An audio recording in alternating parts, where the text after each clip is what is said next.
Hey everyone, my name is Mitch Dyer. This is Brian Altano. Hey, what's up? What's up, Brian? You and I got to play some Resident Evil Revelations 2. We did. That was interesting. Yeah, so that game is episodic. You can buy an episode for like $5 a piece. You can buy the season all at once, or you can buy a box copy. There's all these different versions.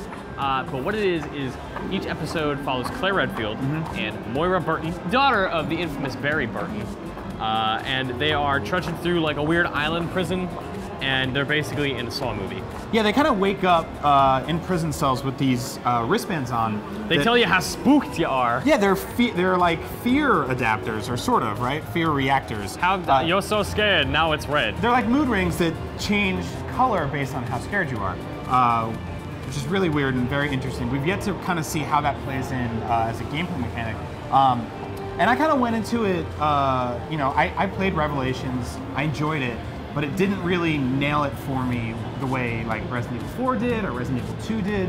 And the Resident Evil franchise is kind of in a weird place now, right? Yeah. Like it's sort of split in half. There's the Resident Evils we grew up with, and then there's the Resident Evils sort of 5 and 6, which became very action-oriented. And even 6 was kind of torn into bits. And I think they're sort of bringing themselves back to the roots a little bit. They're trying. They're trying to. But only kind of. They're like, we need to, because people don't like this franchise anymore. Yeah. But we also need to make money. So, guns. Exactly. And Revelations 2 is sort of walking that line again. If you're worried about it being like 6, it's not. No, it's absolutely not. But it is actually a lot. It's probably the fastest Resident Evil I've played. Yeah. It's got not exactly a Tomb Raider feel to it, but it's just very quick moving, running around, ducking under things, throwing quick things out of the 180s. way, and yeah, just a sort of contextual environmental actions that you do. And they are playing with some cool stuff, which we haven't really seen since, I guess, Resident Evil 0 or Resident Evil 5, which is this two-character mechanic. Yeah.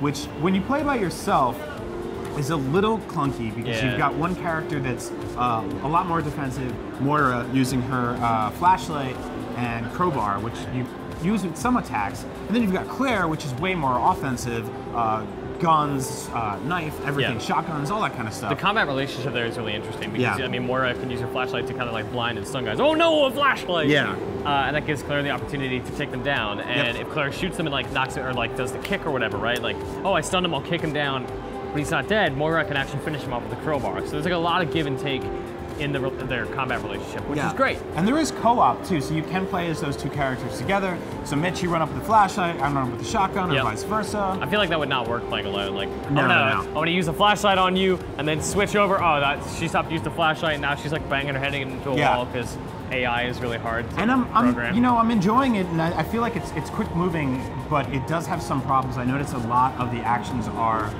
mapped to the X button. Yeah. So running, turning around, climbing ladders. I got myself in one situation where I was fighting a bunch of enemies at the same time, and I needed to escape up a ladder. Every time I tried to do that, I turned around by accident, or ran in the wrong direction, or didn't go up the ladder at all and just got clawed to death.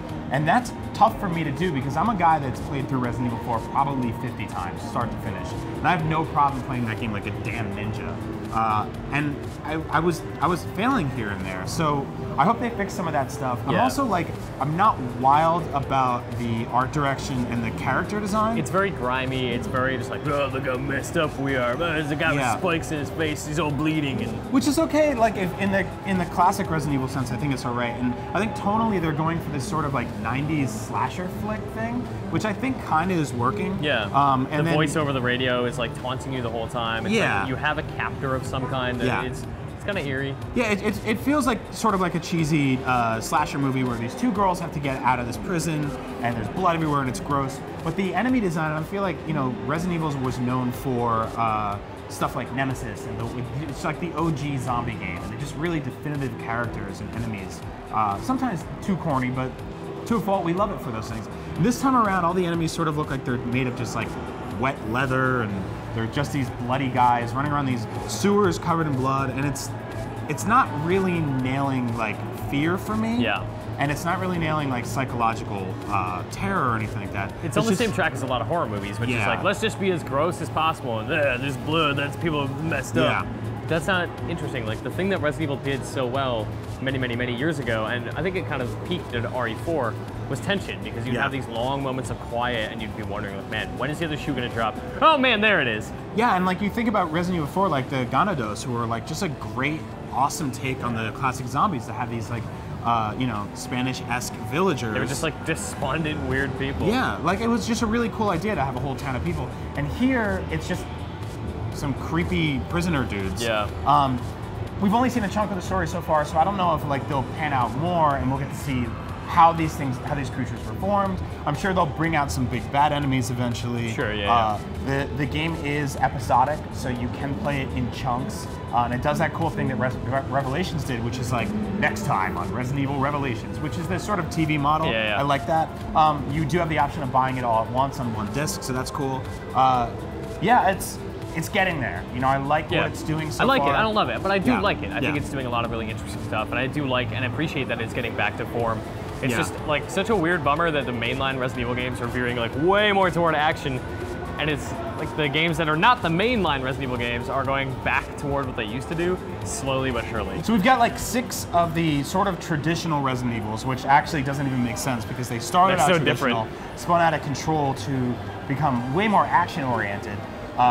Almost to the point where they feel like Call of Duty games. And then now you've got 2 spin-off Resident Evils that feel more kind of like the original Resident Evils, but now we're also getting a lot quicker paced and action-oriented. So I kind of want, I just want it all to come back together into one place again. Just call this game Resident Evil 7 and let's be done with it. I'm serious, man. Yeah, it's just, you know, I don't know what Resident Evil means anymore. It used to have this very definitive, iconic feeling to it, where you said, that's a Resident Evil game, I know what that says.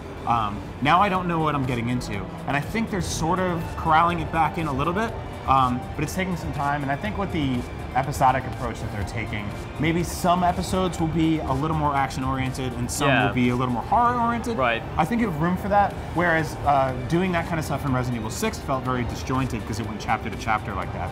So, I mean, we'll see. We shall see. All in good time. Brian, thank you for your time, and thank you for watching.